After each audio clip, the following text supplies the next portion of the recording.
Hi, everyone. We're going to start the debate in about 3 minutes. So everyone just get ready, candidates get ready, and then we'll start. Do we want to invite them to come? Yeah, I'll just do that. Can the VP candidates come onto the stage?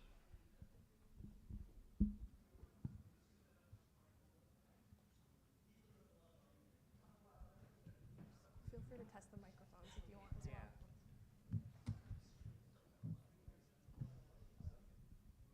Hello, hello?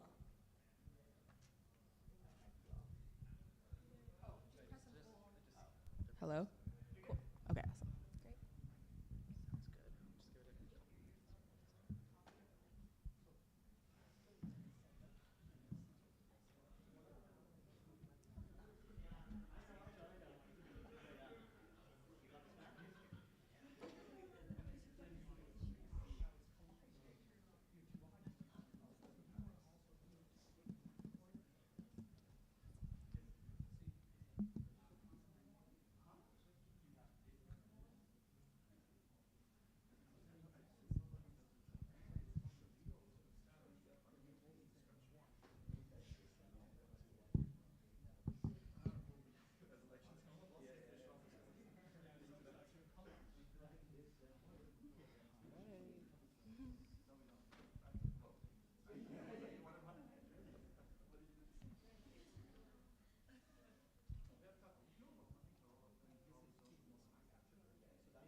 Okay. Okay, so we'll get started with our debate now. So, sorry. Candidates and audience, welcome to the 2025-26 Imprint General Election Debate. My name is John Scher, And my name is Andy. and we're going to be beginning our debate with the vice president candidates. I'll go over the format a little bit. Over the next 2 hours-ish, there are various questions that we'll ask each of you, general ones and the ones that are specific to your campaign. While asking each question, we'll let you know the time limit for the answers that will apply to each candidate equally.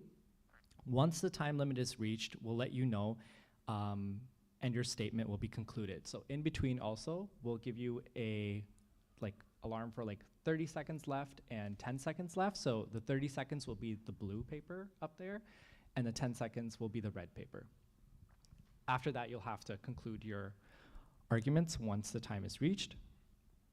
If another candidate references your campaign or you individually in some way, you'll be given 1 minute to respond. And we may also ask you follow-up questions where you will get 1 minute to respond. So with that, I'll hand it over to Andy. Okay, so for your first question, Remington, if you want to start this time around, you'll have 1.5 minutes, and just if you could introduce yourself in a short opening statement, including why you are running for this position. Can I stand? Or You can stay seated, whatever you like. Hello, everyone. My name is Remington. I'm a third-year pure math student, and I'm running for vice president as a part of Team Horizon. There are many specific issues that our team seeks to address, but the overarching plan is this. Step 1, we will transform governance so that board directors are not afraid to listen to you and not afraid to fight for you. Step 2, we will empower advocacy so that we can actually get things done when we are fighting for you. Horizon is a team of independent, strong student advocates. None of us are WUSA board incumbents, but we have already achieved a lot in each of our positions before, whether that's in our faculties, societies, colleges, or just in our local communities. Personally, I was part of the push to bring night bus back to Waterloo. I was part of the push to stop the cuts to your bus and ION schedules. I have taken multiple courses in board governance, so I'm very familiar with the policy governance type of thing and very familiar with drafting policy. I've sat on the board of WCRI, the housing co-op across the street, where I've worked on providing affordable housing for Waterloo students. I've also been the president of MathSoc last summer, spring term, where I worked on rewriting our referendum policy so that we can be ready for the important large issues that students want to address.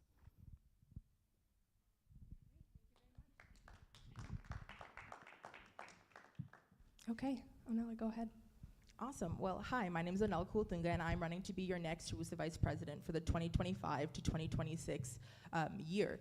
And I'm running to be Vice President because I truly believe that I am the most qualified and the best candidate for this position, specifically given that I was in my last co-op term that I was able to work directly under the Vice President and actually do a lot of the jobs that he himself has done and represent him in scenarios where he's not available to make it, such as lobbying issues that are using in my platform to our members of provincial government. So I definitely think that I am the most qualified for this position, and I'm running my platform off of 3 pillars, which is ensuring student safety, more comprehensive student financial aid, and also ensuring that we have proper mental health supports in terms of funding.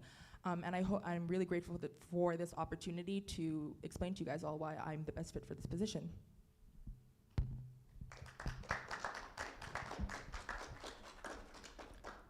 Thank you, candidates, for your response to that question. We'll move on to the next question. What are the biggest issues to you on campus? So we'll start with Onela this time, and you'll be given 1.5 minutes to answer. So the biggest issue for me, and that's an issue that's at the forefront of my mind and at the forefront of my campaign, is ensuring student safety. With the rising political tensions across the country, and also with the recent stabbing that we had at Haggie Hall in our gender studies class, which was just so devastating, as well as the increased racism we're seeing towards our international students, both on and off campus. It's very important for me that regardless of students' identities, whether it's their religion, sexuality, their gender, whatever they identify as, it's very important for me that students feel respected and safe on campus. And not only as a vice presidential candidate, but as a person, I do not accept discrimination, and I want to ensure that that's reflected in our student experience. Excuse me. Thank you, Onela, for your response. And now over to Remington. So my team has a very extensive platform that you can find on our website, but personally, myself, my 3 big points are improving the governance structure of WUSA, improving support for societies, and improving health and wellness support for students. So for example, I know Onela mentioned the stabbing almost 2 years ago now. In the aftermath of the stabbing, Friday and I worked together to pass a motion at the WUSA general meeting last year so that students can get gender-affirming care, providing much needed support to a very targeted minority in this time. Yeah, and MathSoc is where I kind of got my start in student advocacy, and it's very dear to my heart. And many of the student societies and clubs were hit very hard over the pandemic due to the loss of institutional knowledge. And I believe that WUSA has the long-term capabilities and the experience to help societies and clubs out to provide a better experience for all students.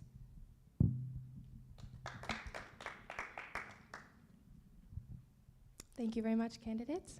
All right, so for our 3rd question, and Remington, will start with you this time. If you could explain in your own words how WUSA functions and how the organization advocates for students, and you'll have 1 minute. Yeah, so WUSA operates as a board structure, so students elect their board of governors, board of directors, confused with the university body. And the board sets long-term plans for WUSA and delegates operational responsibilities to the executive director, who's in charge of all of the staff, who then carry out all of the long-term plans that WUSA does. I think this is the separation between governance and operation is one way that WUSA can be inefficient sometimes, because the student electives that students choose are kind of insulated from the ongoings of WUSA, and I believe that better communication between the governance side, the board, and the operations side, that's the staff, can make WUSA a better place that runs more efficiently to represent student values. Great, thank you. Onela, go ahead. So For me, when I think about how WUSA operates, I first think of their president and their vice president. I mean, hence why we're here. I'm running for the vice president position. And from my experience working in WUSA and having extensive conversations about and seeing how it works, our president is internal facing, dealing within the university, whereas vice president, the role that I'm applying for, is external facing, where they deal with external stakeholders, talking to various members of our government on all levels, municipal, provincial, and federal. And specifically for advocacy, WUSA is a part of USA, the Ontario Undergraduate Student Alliance, who allows us to create connections with various provincial government officials, for example, that allows us to talk to them and sit down with them face to face and discuss these issues that students are facing. Thank you, candidates, for your responses. We'll move on to the next question. So you answered regarding WUSA's functions. Now we're going to ask you, in your own words, what does your specific role entail? You will each have 1 minute to answer, and this time we'll start with Onella. Sure. So for the vice president, as I mentioned in my earlier answer, they deal with all of the external stakeholders, dealing with municipal members, provincial members, federal members, making sure that members on all levels of government are hearing the student voices and are understanding what the gaps in their experiences are. So it's making sure that not only within the university, but outside, are students being supported as they should be. Thank you, Onella, and now over to Remington. Yeah, so the role of vice president is definitely very external focused. That involves a lot of working with government at all levels, whether that's municipal, provincial, or federal. I already have a lot of experience doing that. I worked with the municipal and regional government to bring better transit to students, and that is an issue that matters to all students. I've been working on issue-based advocacy with all political parties for nearly a decade of my life. I've been working in housing activism, I've been working in transit activism, I've worked in climate justice, and all of those are things that requires talking to all stakeholders, no matter what political party they come from, no matter what political ideology they come from, and I believe that I have the experience and I have already built the relationships to do that effectively.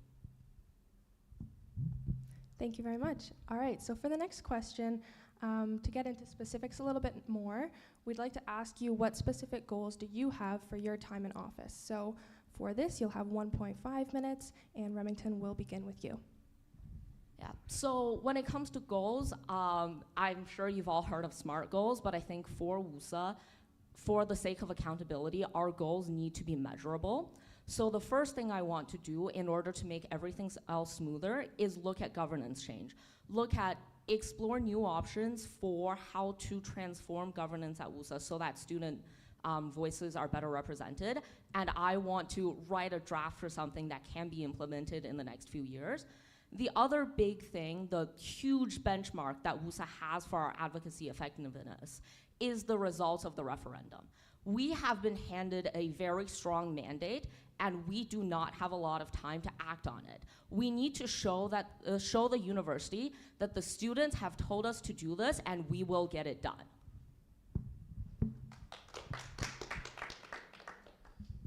Thank you very much. Okay.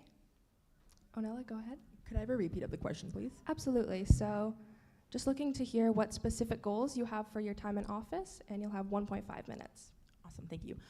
So my main goal, not my main goal, but one of the very important goals to me is, and I want to preface this by saying on my platform, I can't promise you perfection, but I can promise you my very best, and that really applies to this point, is trying to get a more comprehensive student financial aid.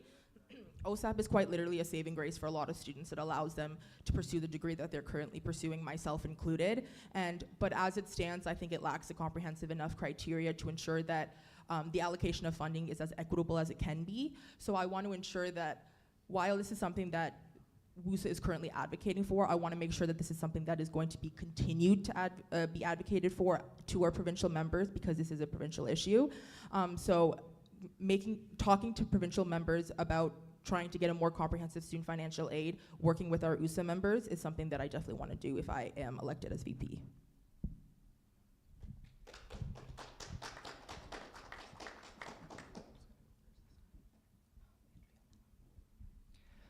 Thanks, candidates, for those responses.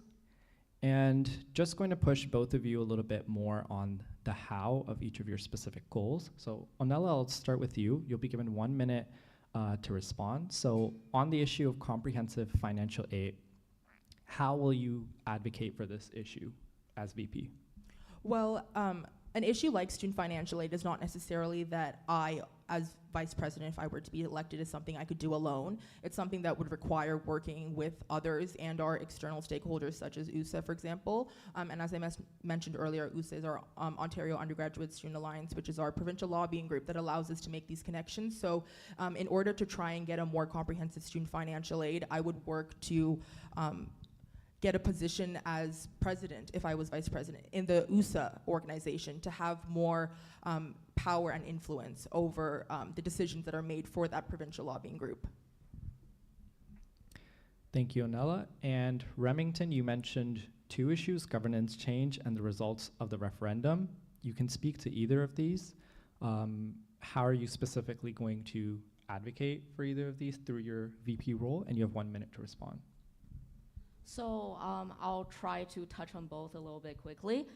For governance change, I bring to the table the experience of knowing board governance. I've served on boards before, and I know a lot of people who have served on boards for longer than I have. I've been a part of a board governance training program in Waterloo region, and which WUSA is also connected with.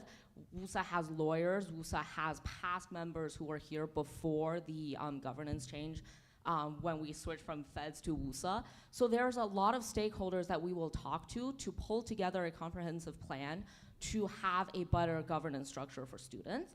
As for divestment, many members of our team have already worked for with the university for a very long time. We've built those relationships. The university trusts us as students to be working in the interest of other students. They trust us to know the issues, and I will lead my team in speaking to the university to best represent the views of students on this issue. Great, thank you for those follow-up answers. All right. For our next question, and we'll start with you again, Remington. We'd like to know, you've both touched on this a little bit, but what specific experiences have you had in advocating to university officials? And perhaps more importantly, what does effective advocacy look like to you moving forward? So you'll have 1.5 minutes for this question. Yeah, so I've worked part-time for WUSA advocacy before. I've worked for the Faculty of Math in Equity, Diversity, and Inclusion before. I've worked for MATSOC, well, volunteered for MATSOC before. So I have a lot of experience speaking to university faculty, staff, administration at all levels of this university.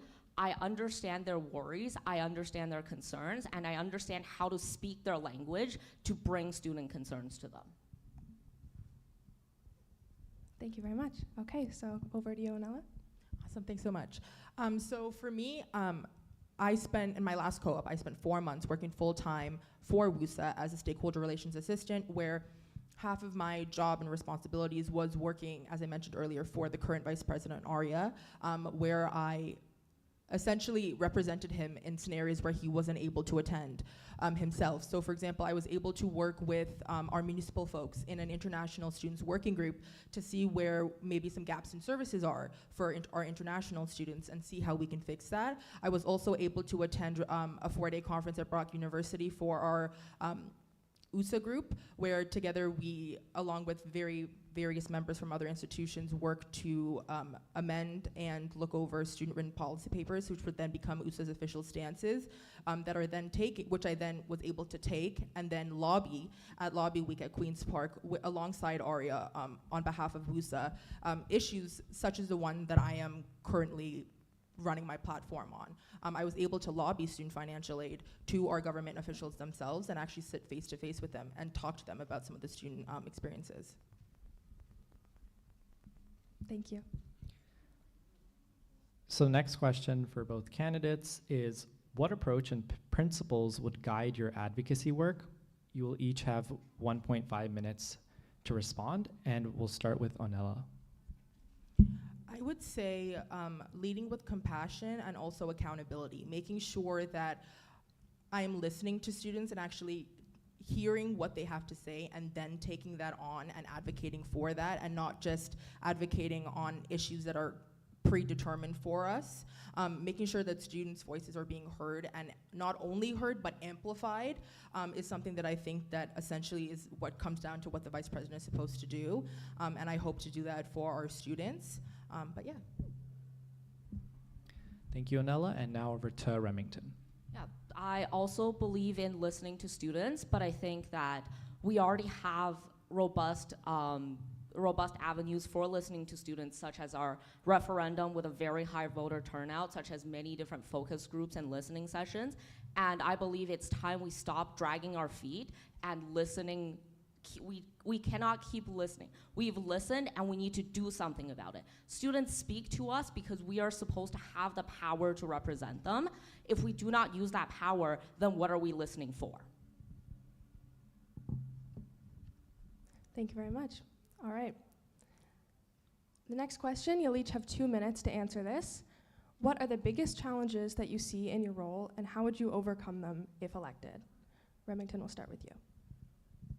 Yeah, so I think a big challenge is definitely getting the government to listen to us. You know, the government is a very big and high up structure, and we are just one university, but I believe that as one of the leading universities in Ontario and Canada, we do have the power to leverage our large student population, our large population of students entering the workforce. Sorry, could you repeat the question again? Absolutely, yeah. Just what do you see your biggest challenges being moving forward, and how would you overcome them? Yeah, so I think a lot of external advocacy doesn't see results in the short term, and the government is a slow beast, but I think that there are also some ways that we can address those big issues in the shorter term. For example, for student financial aid, maybe OSAP reform won't happen in my term, but I can work with the university, the Students Awards and Financial Aid Office at the university, to provide better and more scholarships for students who are not able to get OSAP funding. So I think there are some short-term goals that we can hit when those long-term goals don't seem like they're coming anytime soon. Thank you very much. Over to you. So I'd say a big challenge in the vice president role is, I mean, it's no lie that it's a big responsibility. There are lots of work to do, but I think that in the face of lots of work, quality can tend to lack. So ensuring that while I might have a lot of tasks, ensuring that I'm putting forth best quality work that I can is something that I think is very important, because that is work that's being reflective of the student experience and of the gaps that these students are facing. And I think that the way that I would combat that is pushing for a co-op student. This is something that is already in place. I mean, I was Aria's co-op student, but I saw the value of my role and in the way that he was able to better do his job, and the ways that I was able to aid him in ensuring that he was able to do all of his responsibilities. Not only was I able to learn, but not only was I able to learn about the vice president position, but I was able to learn about the stakeholder relations assistant position from a vice president lens. I can see now what they're able to handle. I can see what more they can take or what they can't take. I have a unique perspective by being both the co-op student and also now running to be in that position of power. Thank you. So now we'll move on to the next question. How do you plan to directly engage with the student population over the course of your time in office? And you each have 1.5 minutes to answer this question. We'll start off with Onela. Awesome. So I think it's very important not only to be present in like the school events that are being hosted by WUSA, but also like within the broader community. I find that there are a lot of students, and I've noticed this from my experience being the stakeholder relations assistant, that not all students are coming to campus to get that type of engagement, and that there are a lot of city events that are being hosted, like the state of Kitchener, I think is what it's called, or the state of Waterloo, or any municipal events that are being hosted. I find a lot of students attend that, just passing through King Street or something. So attending events that are being hosted by various municipalities, especially the ones within our satellite campuses like Stratford, Cambridge, and Kitchener, ensuring those students are also being seen is something that I definitely want to do. Thank you, Onela, and now over to Remington. Yeah, so I want to echo the directly talking to students sentiment, but also WUSA already has many ways of engaging students, such as surveys, roundtables. But in my campaigning, where I've talked to students in SLC, in residences, in colleges, and we're planning to hit the satellite campuses next week, a lot of students don't even know what WUSA does, and they are not interested unless you directly talk to them. We've talked to students who either are in first year and haven't even heard of WUSA, or they've heard of WUSA who does events, but didn't know about the governance side of WUSA. And once they found out about that, they were like, oh, cool, WUSA can do so much more for us. And I think those events are actually a way of reaching out to students to not only hear that WUSA does events, but when they come to events, they can also learn about the governance and the advocacy that WUSA does for them. Thank you, candidates. So on that same note, we'd like to ask you about the issue of transparency and what your view is on improving transparency for the student population. Do you feel that WUSA has accomplished this thus far? And if not, what would you do to improve it? So you will have 1.5 minutes, and Remington will begin with you. Yeah, so transparency is definitely something that WUSA, various students, board directors, candidates have been pushing for in the past couple of years. I've seen improvements made. There are more documents posted on the website now that are actually accessible, but the board minutes are still hard to find, and there's still a lot more to be done. I think one thing, not to glaze our Imprint debate moderators here, but I think that one big thing that can be improved to improve transparency is to give Imprint more power to report on what WUSA does. Currently, Imprint is directly funded by WUSA and doesn't have a publication board or council, whatever you want to call it. And that means Imprint doesn't have as much editorial independence as you would like your student news organization to have. And so I think giving Imprint more independence and giving them the power to report on what WUSA does without the fear of being silenced is a great way to improve transparency. Thank you, Remington. We're actually going to fact check that response. We're not directly funded by WUSA, we're funded by the student fee. So that's one. Which is part of the fees that you pay to WUSA. It's a separate editorial fee. Oh. Yeah. WUSA manages our budget, however. And so next I'll ask I'll ask Anela the same question. yeah, sorry. Next I'm gonna ask Anela the same question. Yeah, you can. Do you want me I can repeat the question that'd be if you great, like. thank Yeah, you. so just talking about the issue of transparency, what your view is on that, and do you feel as if WUSA has accomplished transparency, and if not, what would you do if elected? I definitely think transparency is something that's very, very important because there can't be real accountability without true transparency. And I believe that while WUSA makes really good strides at becoming more transparent, I don't think that necessarily we're there at the end goal yet. And I think that we can become more transparent because students deserve to see and have an understanding of things like what all of the costs that they're spending are, like a detailed breakdown of every single thing, of all those little fees that they might not be understanding of why they are having to pay them. I definitely think that transparency is very important, as I mentioned before, and it's definitely something I'm going to push for if I get elected in office. Thank you. All right. So on to the next question. How do you see WUSA better supporting clubs, societies, student-run services, and other campus groups? And so each of you will get 1.5 minutes to respond to this, and Onella, will start with you. Sure, I'd say maybe a more open communication between WUSA and the clubs.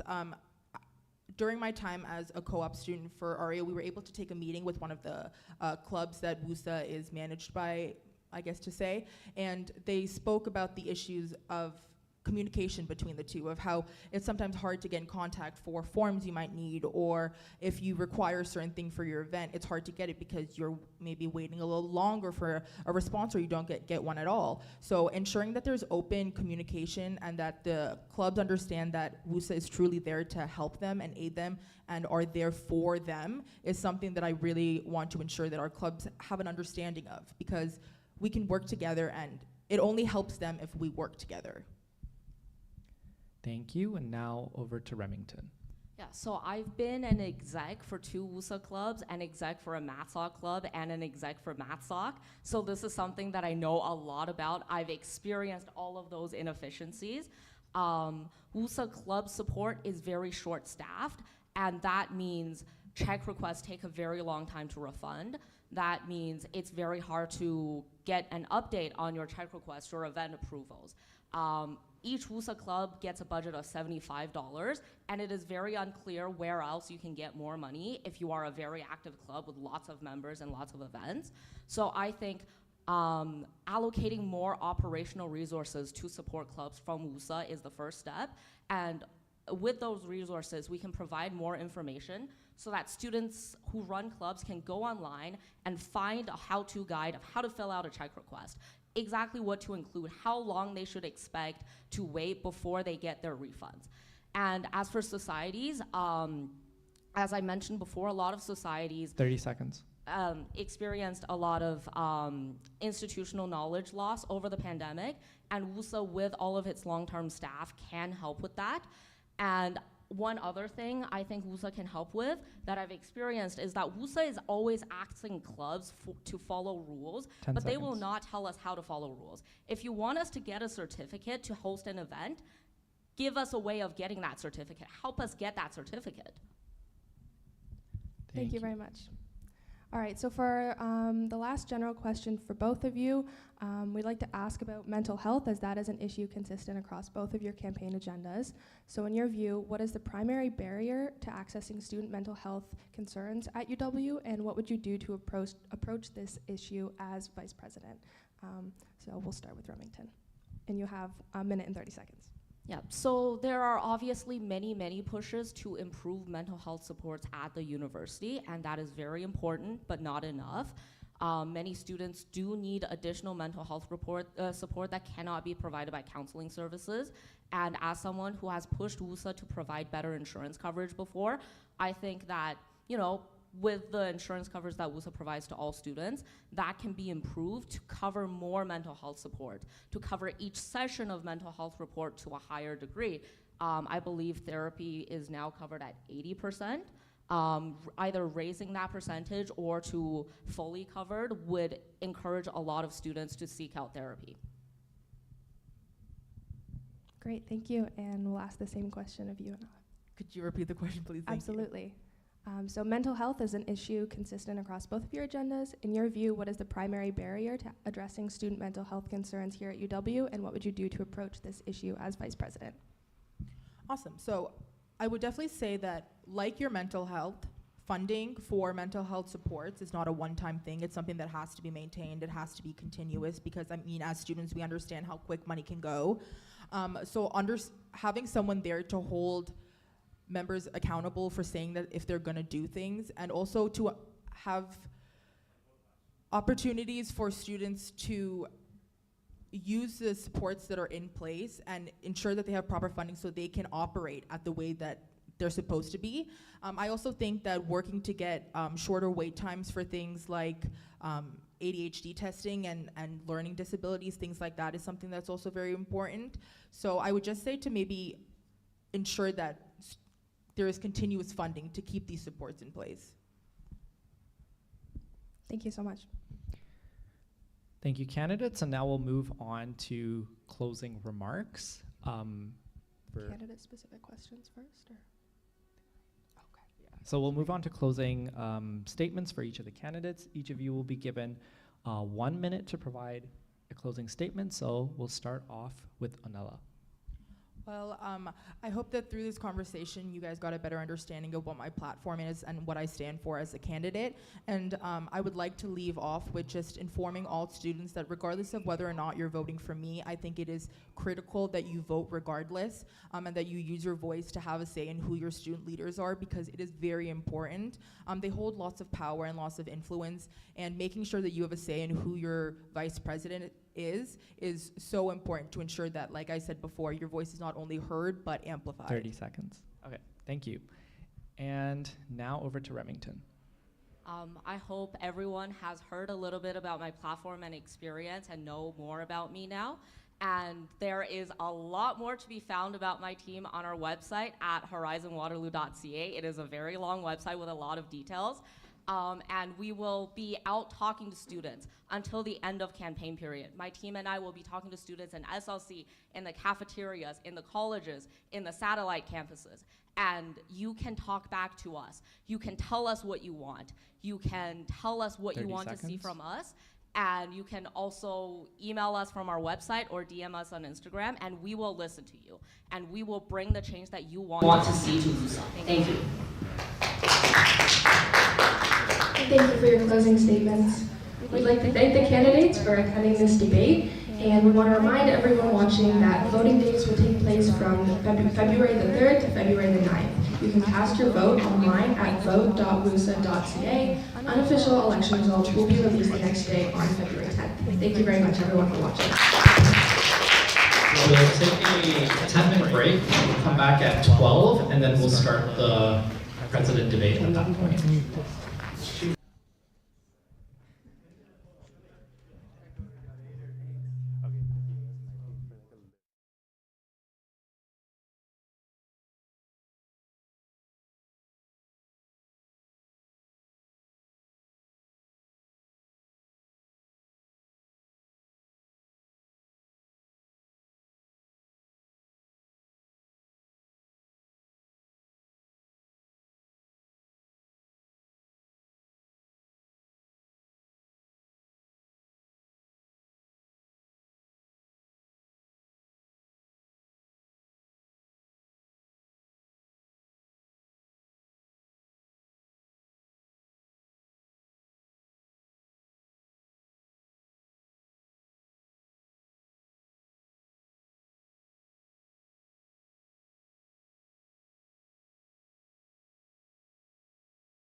On the screen and I wanted to open it on my phone and just Yeah, the phone literally, is frozen.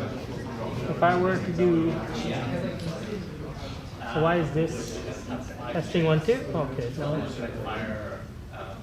this didn't get detected. No, it's a capture card. It's only video goes with it, right? Not the audio?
So it's a line input.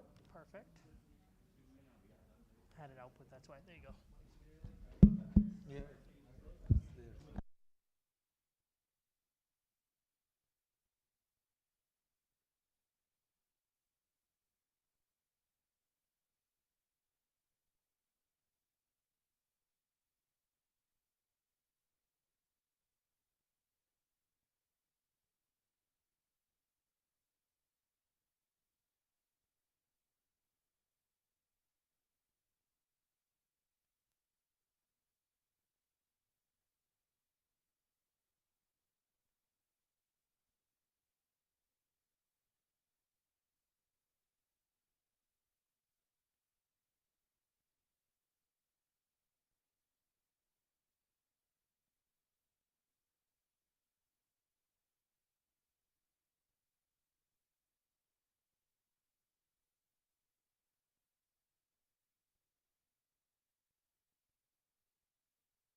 Mic test 1 2. Mic test 1 2.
Hi, everyone.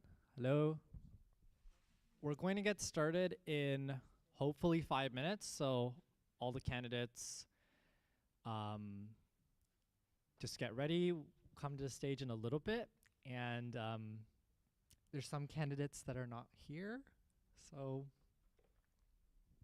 if you know them, call them over.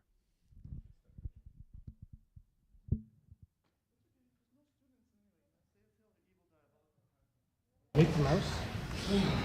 I want to stay with that. You're disabled. If I just move it, I don't know what I'm looking at. No, it's okay. Oh, right.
So you remember the change question can sort of apply to them as well.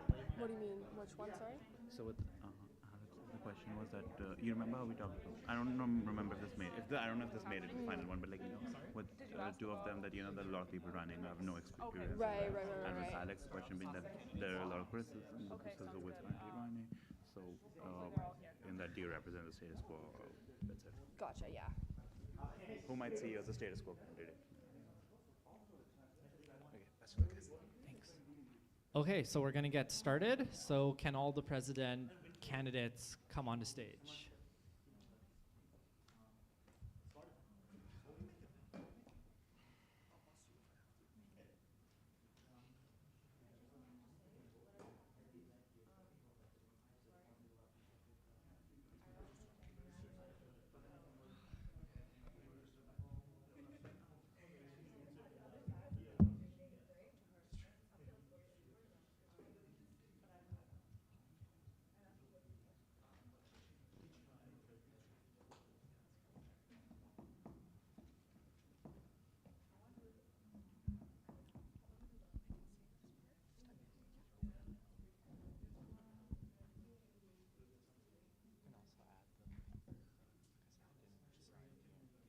Wait, sorry, with a what?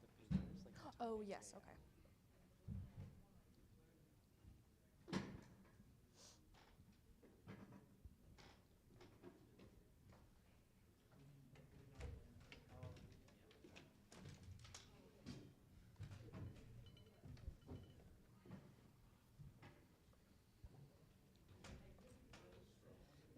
Hello.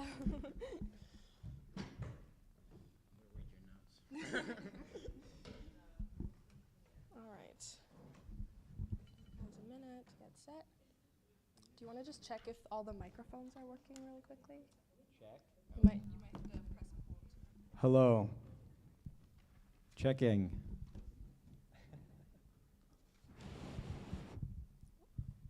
Testing 1, 2, 3. Okay, great.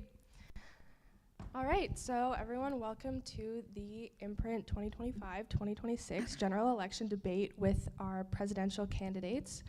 My name is Andy, And I'm John Chair. and I'll just go over the format very quickly before we begin. So, over the next hour or so, there are various questions that we will ask each of you, general ones and time permitting ones that are specific to your campaign. While asking each question, we will let you know the time limit for answers that will apply to each candidate equally. Once the time limit is reached, we'll let you know and your statement will be concluded. We will also give you 30-second and 10-second warnings with our papers over here. So the blue will indicate 30 seconds and the pink will indicate 10 seconds. If another candidate references your campaign or you individually in some way and you would like to respond, you will be given 1 minute to do so. We may also ask you follow-up questions where you will get 1 minute to respond.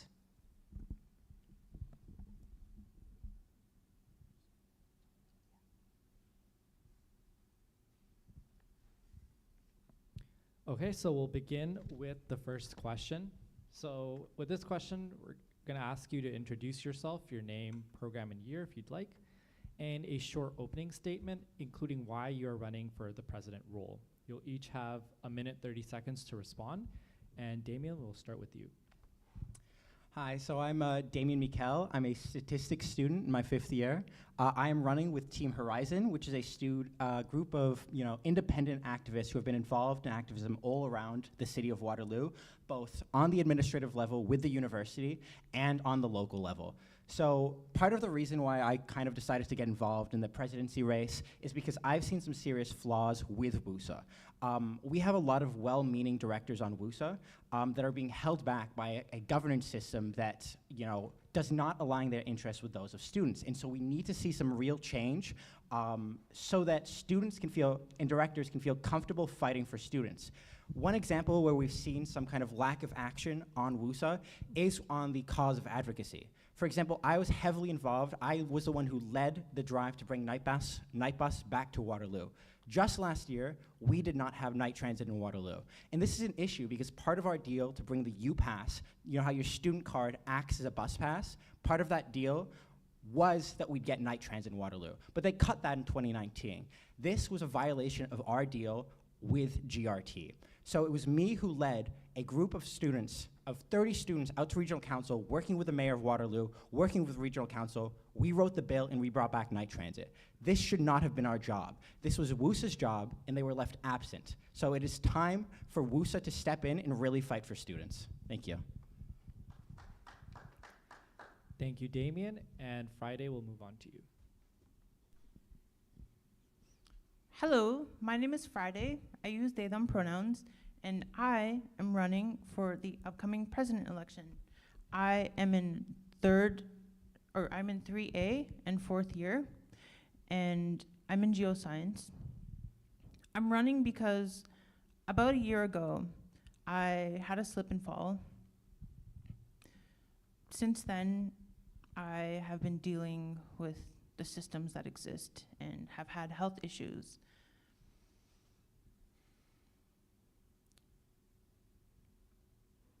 The snow was not shoveled, and because of that negligence, a whole year has gone by. The housing crisis, as it stands right now, is disabling. It is harming students, and there needs to be someone to step up. ironically, because we're on a stage. And my priorities are to change this campus culture. When I say change, I really just mean curate. We need a campus culture of inclusion so that every student can feel safe and like they belong here, because no person should feel unsafe. Thank you. Thank you. And Alex, now over to you. Hello, good afternoon, everyone. My name is Alex. I'm a 4B student in knowledge integration. I'm running for president today because I feel like I can do the best job in representing all undergraduate students, doing the best job I can. I believe that building outstanding student experience is the most important service that WUSA can provide. Keeping students central to all conversations, no matter how large or how small, is a core foundation to what I'm running on. I also hold 2 years of experience on the board of directors, and that's given me the opportunity to see where things work and where things don't work, respectively. I can agree that WUSA requires some serious work going forward. So I feel like I can effectively address these gaps moving forward and represent all students better in the next year to come. Thank you. Thank you, candidates. So the next question is going to be about what you see as the biggest issues on campus and what you plan to address if elected. So you'll have 1 minute and 30 seconds. And Damien, we will start with you once again. Sure. So I can quickly start off with some of the issues. And for example, I think it's no surprise to a lot of students that Waterloo has a culture of a kind of a mental health crisis. A lot of students at Waterloo feel alienated from, the university and from the work that they do. And I think one big issue with that is that we do not have as vibrant of a club culture as we should. And part of that does come down to the fact that clubs only get $75 a term. And if that doesn't sound like a lot, it's because it isn't. That is less than almost any other university in Ontario. And I think one of the reasons why we haven't, directors haven't been able to make the changes that are necessary to kind of improve the lives of students is, one, because they didn't have the knowledge and experience to actually make those change. And 2, it's because they're being held back by our governance system, which creates a level of fear when it comes to change, and also the fact that a lot of the directors do not have the experience and knowledge to make change. Whereas I have that experience. I've made real material impact to students when it comes to advocacy, and I think it's time that we bring that to the board. Thank you.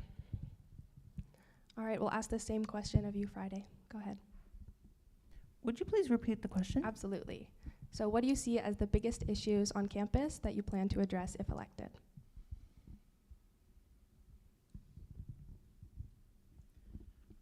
The biggest issues on campus are the student experience. We're in a cold city, what feels like the middle of nowhere, and it's really hard to find community. It feels like this campus, the blood of this campus is pumped by loneliness. So what we really need is a sense of collectiveness and community. And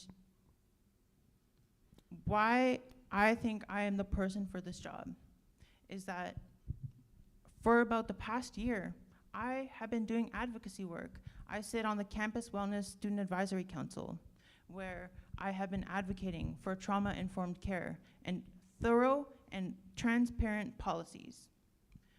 I also have a lot of lived experience with human rights law. And what I hope is to document people's stories, because stories are sacred and stories are your person.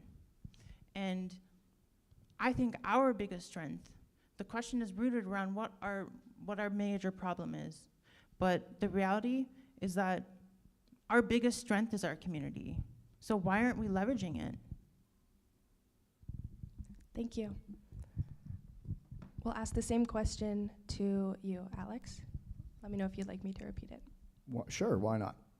So what do you see as the biggest challenges, biggest issues on campus that you would plan to address if elected? Absolutely. So there's many to choose from. My biggest one I'm going to go with is a real lack of student input on campus. Right now, I feel like there aren't enough students. Students aren't given adequate opportunities to give input into decisions that actually affect their lives on campus. So I foresee, I'm interested in creating more opportunities for students to come out and directly share what they think their issues are and what they foresee their problems to be on campus. So cultivating that good feelings of community through monthly forums where you can actually see the board. I've worked on some of these things before, like our current roundtables we have right now, like our current town halls where you can come out and share your opinions and get direct one-to-one consultation with your board of directors and also senior staff. I also see a lot of connecting with student-run services to really leverage some of that important stuff directly into the student body. I can go on, and I'm sure I'll get to more later on today. Thank you. Thank you. So the next question we'll ask you is regarding WUSA's functions and your specific role. So could you describe a little bit about what you think WUSA's function is when it comes to advocating for students, and what your specific, and how you will be advocating through your specific role? So we'll give you guys 1.5 minutes each to answer, and this time we'll start with Alex. Absolutely. So right now, our advocacy comes internally from our advocacy department. It's made up of a team of wonderful staff and students who come together and are meant to develop our advocacy stances. We have seen a real disconnect in sort of where students can actually find the proper place to put that input in. I know some of my candidates have referenced that. That's very important. So in terms of stuff like that, I do think I mentioned we should start looking where we already have good access to student data, and that's looking at some of our student-run services and looking at where are students already engaging within WUSA, what do they like about it, what do they want to see, where do they feel comfortable in sharing these experiences, and how can we better tie that in to developing our advocacy points. Some of that, I know we'll make reference to it later, will be the referendum, and that's currently ticking through our advocacy department. That's something that needs to be continued to push through and properly turned into a stance for students to actually get what they're looking to get out of advocacy. Thanks. Thank you, Alex. And next, I'm going to ask Friday. Would you be able to repeat the question? Sure. So the question is asking you to describe, basically in your view, what do you think WUSA's functions are in regards to advocacy, and what your specific roles as president, what your role would be in terms of advocacy? Mm-hmm. For me, WUSA is a hub for community. And WUSA must advocate for the interests of the common person. How I will advocate for everyone is to just continue the work that I have already been doing. As like earlier, Rem mentioned gender affirming care, and it's been amazing working with Horizon. And it's very clear that there is a community of advocates. I worked on the gender affirming care motion, so once I get into my role, I hope to expand that to include a gender affirming care bursary, to specifically include other issues that surround trans wellness, including getting gender affirming gear, escaping intimate partner violence, because those issues are prevalent. 45% of gender nonconforming students have experienced negative mental health impacts. That is almost 1 in 2. Something needs to be done, and I'm ready to continue. Thank you, Friday. And now over to Damien. Okay, I'll try not to ask you what the question was again, but I think there are kind of two ways to answer this. What WUSA is supposed to do and what WUSA has been doing. So I'll try and talk about what WUSA is supposed to be doing, because I think this is the focus, is where we're trying to head. But WUSA is supposed to be there to really fight for the interests of students. But we have not been seeing that, right? When it comes to fighting for better transit in our city, better housing, really advocating for students when it comes to co-op reform, WUSA's been there tangentially, but they have not led the charge in these.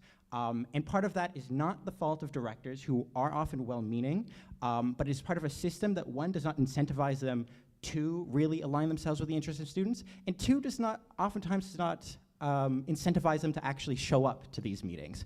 And we've seen a crisis of that, and I'm not going to name any names, but it is a problem, and I think one of the issues that we need to solve on a fundamental level is our governance system, because our governance system is flawed and has not aligned those interests with those of the students. Directors are afraid and fear that for their own well-being and finance, they're afraid of lawsuits, when really they should not be looking out for themselves. They should be looking out for students. They should be fighting for students, whether it's externally or internally with the university.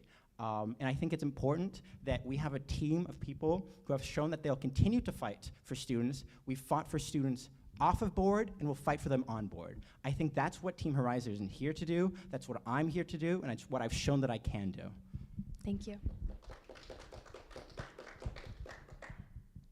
Okay, so getting into the specifics a little bit more now, we'd like to ask you what concrete goals you have for your time in office. So you'll have 1 minute and 30 seconds for this question as well. And we will start it off with Friday this time. One of the concrete goals that I would like to champion once I get into the role is to use the assets that we already have and increase inter-system efficiency. What do I mean by this? Well, let's just say you're on a co-op term and you're experiencing harassment. You go to a co-op harassment advisor.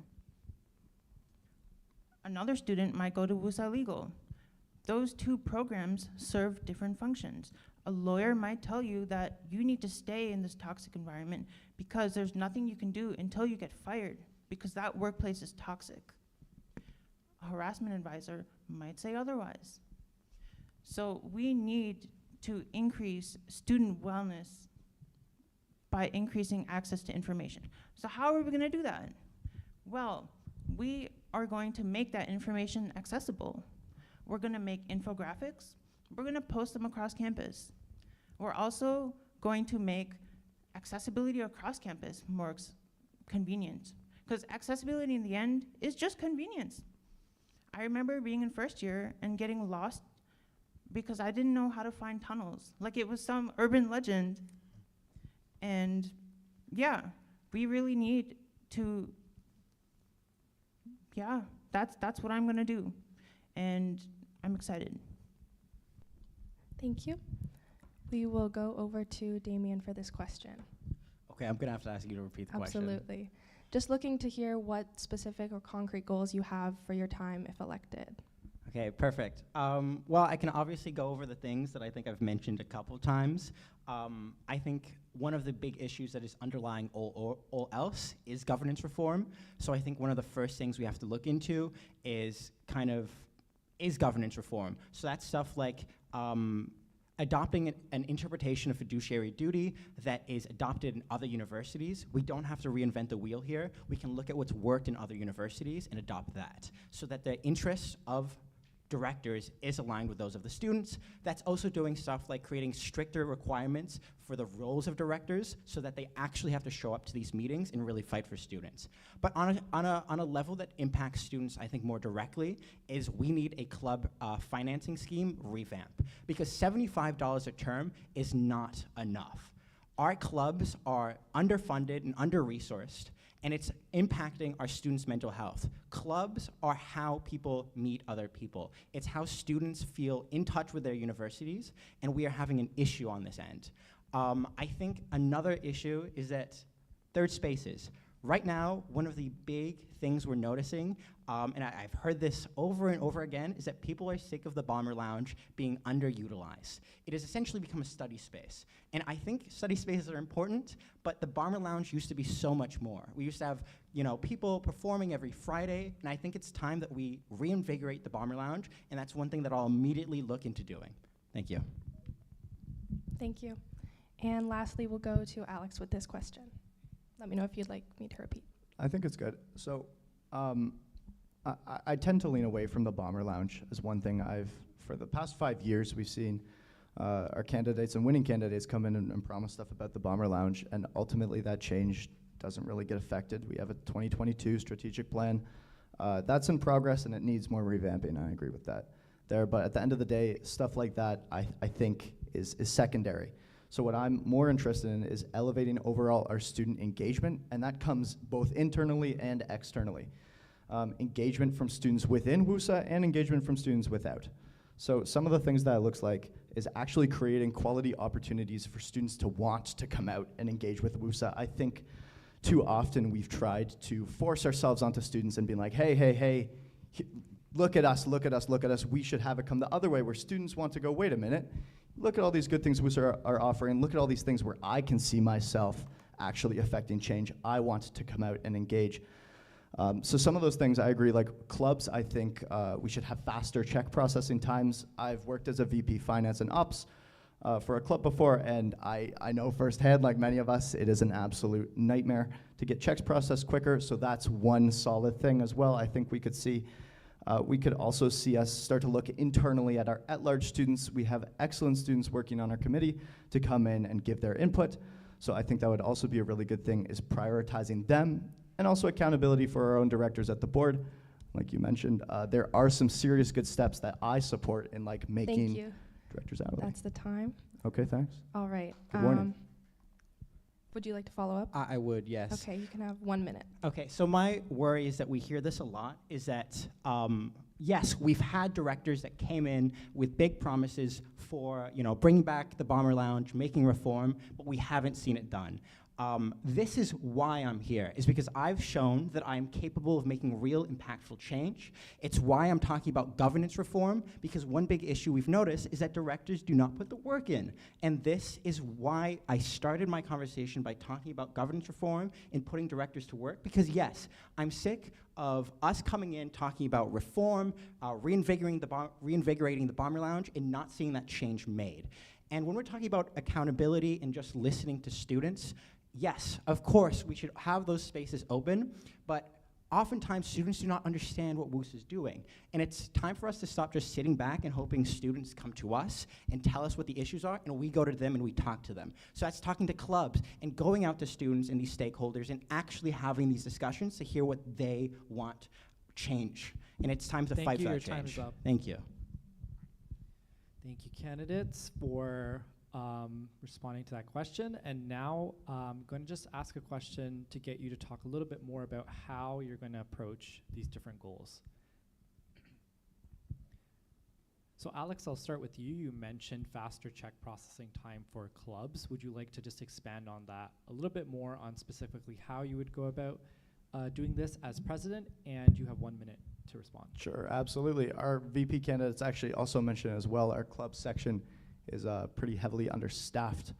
Unfortunately, we do have the budget, we do have the means, we have the facilities to get another club's processing employee in and actually help process checks quicker and get the physical groundwork done. So that's something I'm interested in. It's a pretty straightforward fix. We've seen faster processing check times already, and that's something that I think I can continue to improve as president and add in the support for that following. Thanks.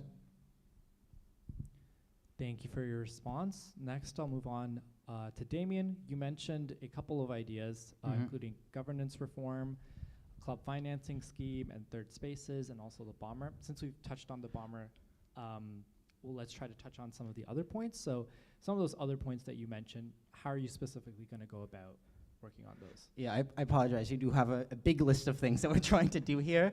Would you like me to just kind of cover any specific one, or? You can answer this however you see fit. Okay, so I did touch a little bit on governance reform and club financing schemes, and I think one of the important things that can kind of cover this broadly is that we do not have to reinvent the wheel here. The University of Waterloo is uniquely bad at this stuff when it comes to funding our clubs, when it comes to our governance system. For example, one issue that we've seen is that when Simon Fraser, which is a university, adopted the same governing scheme that we see here, they immediately went back because they noticed the flaws very quickly. Now, we are stuck with this system. We have committed to it, but I think it would be blind of us not to look at other universities and what they've done and make changes to better orient our governance system. And the same thing comes with club financing. We do not have to reinvent the wheel. The universities had done this in other universities. We've managed to fund clubs, and it's time that we just look elsewhere, see what works, and implement it here. We do not have to do anything crazy. Thank you. Thank you. And next, Friday, we'll move on to you. You mentioned a couple of ideas as well. Intersystem efficiency, the idea of the duplication of services, and then accessibility of information. So would you like to expand on how you would go about working on these issues specifically as president? 1 minute. Yeah. To clarify, what I think needs to be done is to restructure CAPS. I think I was talking to another individual who worked here during 2020, and they mentioned the idea, so I want to give credit to them. And we need an advocacy hub where students can come for peer support. For example, mental health. When you go to the hospital and you need an advocate, what do? Oftentimes, people of color need to bring somebody who holds positionality of power. We need to build a space and incorporate the systems together so that there's a sense of case management. And we also need a partner with marketing. And we need to use the assets that we already have. We need to mobilize the student body. And we need a strong leader. Thank you. Your time is up. Okay, thank you for answering those follow-up questions. Next, we'd like to ask you if you have any specific experiences with advocating to university officials in particular. And also, what does effective advocacy look like to you, and how would you implement those strategies moving forward? We will begin with Alex this time. You have 1.5 minutes. Okay, so some of my relevant advocacy experience comes from about a year or two ago. I was a member on the advocacy committee, so I got to see at least some of how our stances were developed, specifically for our mental health, and some of our local regional transit stances that we developed in that year. I got a great chance to build up engagement with local community partners and see how we actually offer this up in face of the university. I also have some experience on EdTech. Shout out EdTech, basically consulting and advocating for educational technology services that students use. So our Learn licenses, our Zoom licenses, Teams, Top Hats, all that good stuff. And what I've learned about a lot of advocacy, effective advocacy requires relationship building. It requires you to get into the room with people you have disagreements with, or you might not have a good standing relationship with, and work slowly towards getting better. So proper relations like that require a long time to build, and that's something that I think I've got some experience with, and look forward to continuing building those experiences. Thank you. Thank you. We'll ask the same question now of Damien. So when it comes to advocacy to the administration, I have been quite deeply involved in several aspects of that.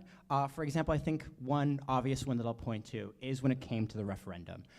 As a Palestinian myself, I was heavily involved in these rallies to push for the referendum. As I was a speaker at several of the rallies that came before the referendum, and we managed to bring out that vote and showed that this was an issue students cared about and one that we've accomplished. On top of that, I've also been involved in a coalition of clubs that have raised issues to the administration, one of which is the issue of slow check requests. And I think when it comes to this, I have the experience and the knowledge of what issues are really plaguing clubs, what are really plaguing students, and I think it's time that we stop just old talking, and it's time that we actually see some real change. We know what needs to be fixed, and it's time we fix it. Thank you very much. And finally, over to Friday with this question. Would you Want be me able to to repeat? repeat it? Of course.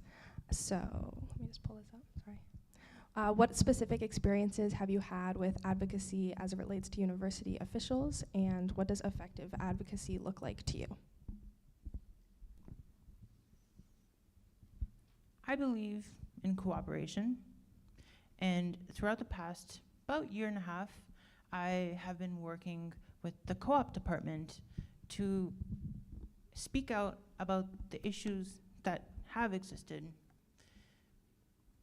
I also have been working with health services. I mentioned that earlier. In terms of gender affirming care, throughout the past year, I have been following up with all the stakeholders, including the president and also the Student Care Trans Coalition, which is a group of students across the nation from different student unions. And we're collectively trying to work together. In terms of working with bureaucracy, I have a lot of experience advocating to the same exact people who sometimes I bump heads with. And the reality is that we're all human, but what is important for all of us to know is that I'm here to advocate for the students, and students come first. So it's always important to prioritize those needs. And when I talk about,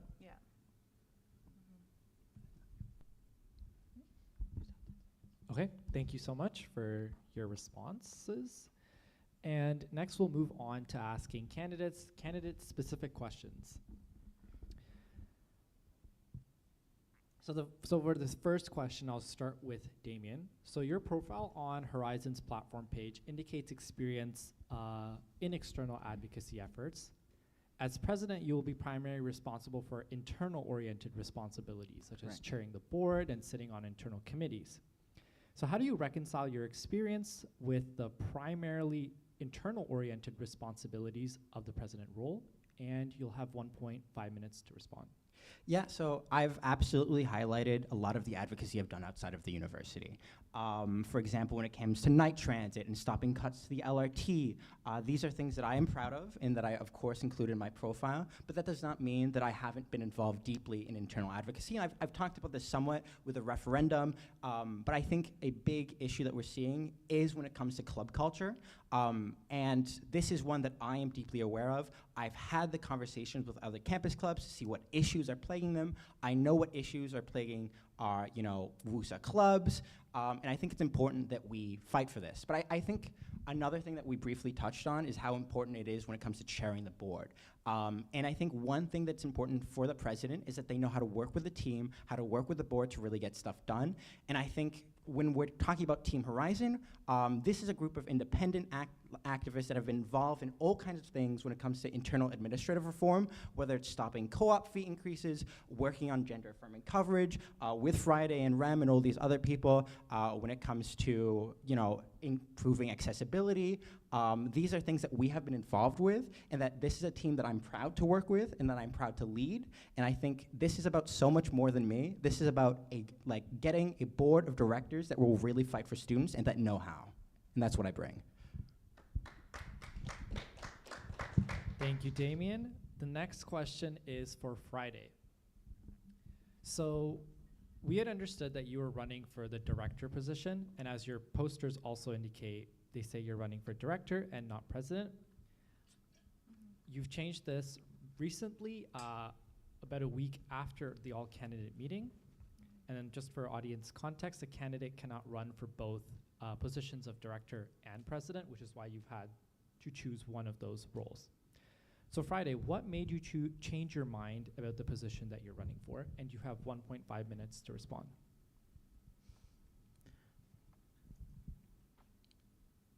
It was a really hard decision. And for context, I was hoping to actually join Horizon I see eye to eye with the team. But when I made the decision to run for director seat, I was really, really overwhelmed because I learned that I was not allowed to use the WUSA poster run service. And I have a walker, and one of the main reasons why I'm running is because this campus is not accessible. For about a month, 2.5 months, the SLC door near the street was broken. And sometimes I've had to open it with my shoulders and my head. There's also the Accessible Transportation Program, which allows for transportation before and after class within a 30-minute window from campus to campus location.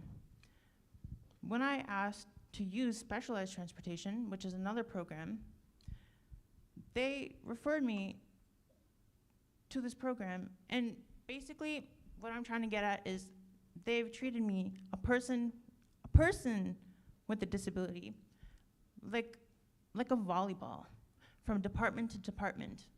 And they ignore the fact that I have a 404-page grievance with the school, right? So this, or petition, but. Thank you, Friday. Your time is up. So the next question I will ask is for Alex. So according to your student posters and the profile that you have posted on WUSA's page, it doesn't appear like you have a laid out website or plan anywhere. So how are students supposed to make informed decisions about you when there's nowhere where you have laid a plan out? So 1.5 minutes to respond. Okay, I don't foresee myself needing a minute and a half. I'm currently updating the candidate profile with a link to my Google Doc to explain my 3 points of student input, student engagement, and of course fostering quality events on campus. So there should hopefully be more information posted about that online where you can check out. You can also see my posters. There's a link to vote.wusa.ca. Hopefully by the end of the day or tomorrow you'll be able to see my Google Doc outlining some of these more concrete plans online. Okay, thank you, candidates. On to the next questions. Okay, so we'd like to ask you all about the issue of healthcare, however you'd like to interpret that. It's an issue consistent across all of your agendas. In your view, what is the primary barrier to addressing student health concerns here at UW, and how would you approach this issue if elected president? So we'll give you a minute and a half, and we will begin with Alex. Okay, so health concerns are a big topic, as you mentioned, going around on campus. Right now, with our health plan that we offer, I know at our last annual general meeting, we had a lot of new input come in. So one of my things I'm interested in running is a roundtable for students to come in and share their more detailed ideas with health. I know mental health is a big thing as well, and that could be something that we start to look at and see how we can rework our current health plan offering to include more diverse things that students are interested in seeing getting health coverage for. I think that's a very important thing to push for, and I would look forward to working with board in the next year in reworking that health plan.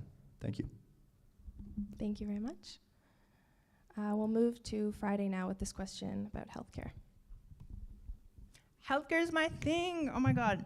So I sit on the gender affirming care standards for youth, and I am extremely knowledgeable of the wellness industry. One of the main issues, which I think is personally a little bit dumb, is that at health services, if you need to get blood work, but you need to pay. So for example, with vitamin D, you need to pay, it's not covered by OHIP. You have to pay and you have to go to a different location just because you need paid blood work. It all comes down to insurance and costs. So obviously can't promise the world, but I think I'm a person who operates with logic, and I also think that the appeals within health services should be transparent, and there should be a sense of accountability.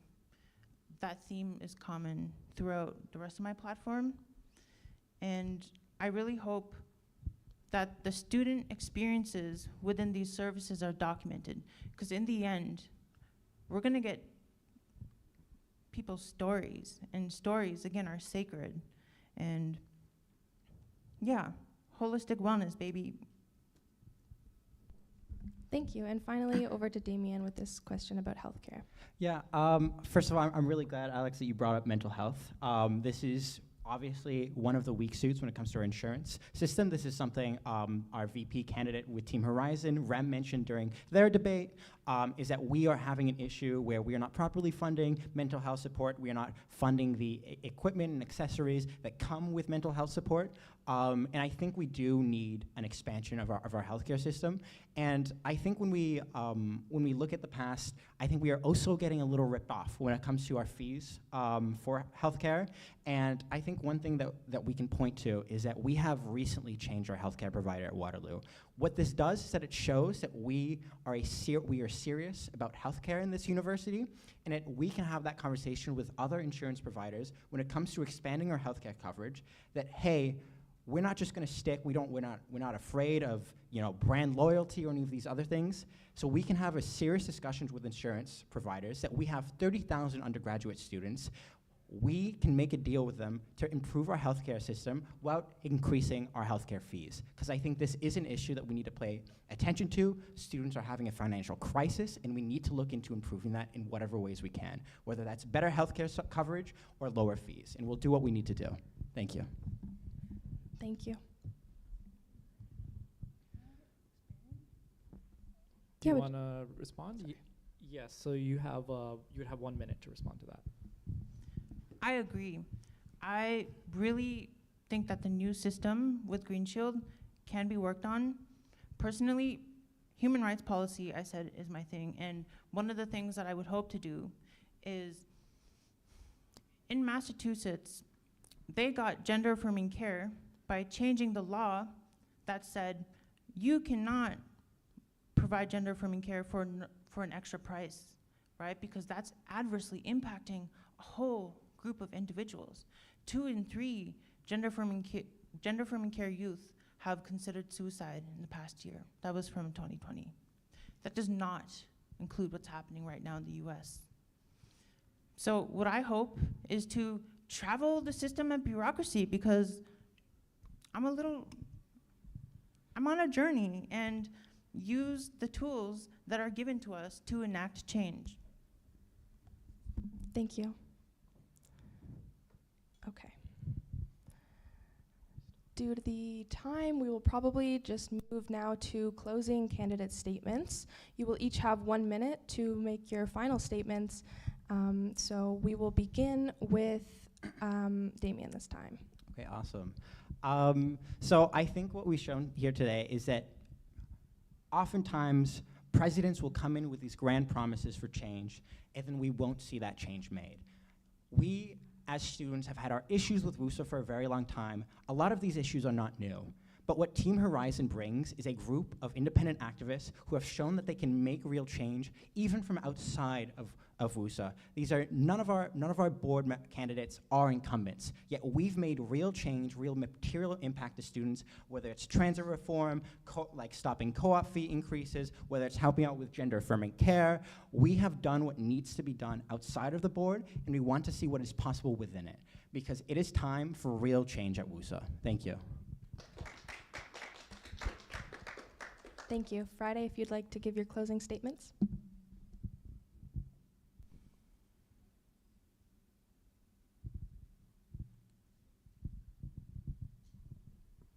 WUSA is an organization that should work for the students. And I hope to make that a reality, whether it is through creating a culture of inclusion or leveraging the assets that we already have and making the system efficient and reducing the barriers to gaining this institutional knowledge just to exist in this space. I also hope that people feel seen, because it's also really cool to be here on the stage, because I never thought that would be a possibility for someone like me. And I wanted to thank you for existing in community. Thank you very much. And finally, over to Alex for your closing statements. Thank you. I've seen teams come and go promising large-scale, sweeping change, so I can only speak for myself here. But I've got 2 years of experience bringing results to students consistently. I've worked towards spearheading our long-range planning, putting forward our first concert we've seen in years, and gathering more input events like our town halls and roundtables where students can come in and affect the change they want to see. I look forward to working with future members of directors running, and I look forward to guiding them and mentoring them on how they manage WUSA together, and I feel like I can lead and represent students through the future year to come the best way possible. So thank you very much. Thank you. Okay, so thank you to all the president candidates for all of your statements, and also the vice president candidates, since we are going to be concluding our debate.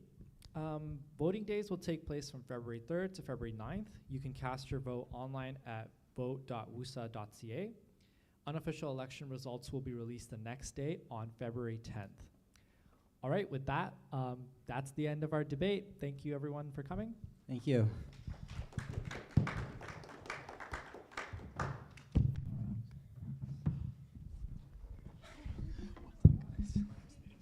Let me turn this off. Okay, it's off.